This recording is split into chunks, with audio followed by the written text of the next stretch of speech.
സായിബാബ ഇരുമ്പഴിക്കുള്ളിലായിരുന്നപ്പോൾ സത്യം ലോകത്തോട് വിളിച്ചു പറഞ്ഞ് നീതിക്കായി പോരാടിയ സ്ത്രീയാണ് വസന്തകുമാരി. നീതി നിഷേധിക്കപ്പെടുന്നവരുടെ പ്രത്യാശയായി മാറുകയാണവർ. Go shouting aloud in the streets. Oh friends, the hearts of my heart.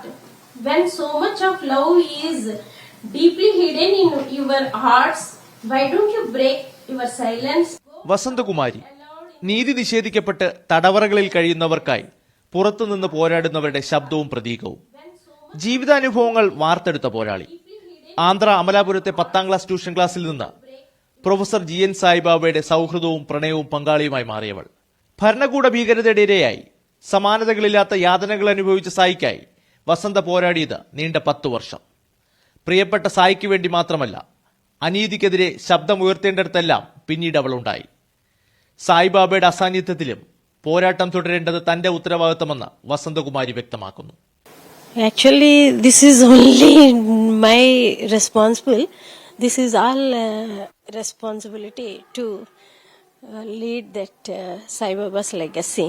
Ideology भी हो, but जिस policies से आम जनता का ऊपर जो दमन हो रही, इनके खिलाफ उन्होंने बहुत ब्रॉडली सबको इकट्ठा लेके आके जॉइंट फोरम्स बना के इनके खिलाफ स्ट्रगल किया था.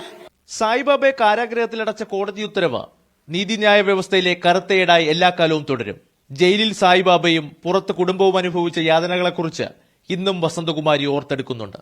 जो जुडिशरी का एक ब्लैक डॉट है साई का केस में, ये कन्विक्शन एंड एक्विटल को सुप्रीम कोर्ट रोकना, ऐसा रिप्रेशन साई हमारा फैमिली और समाज में पूरा लोगों का ऊपर भी चल रही.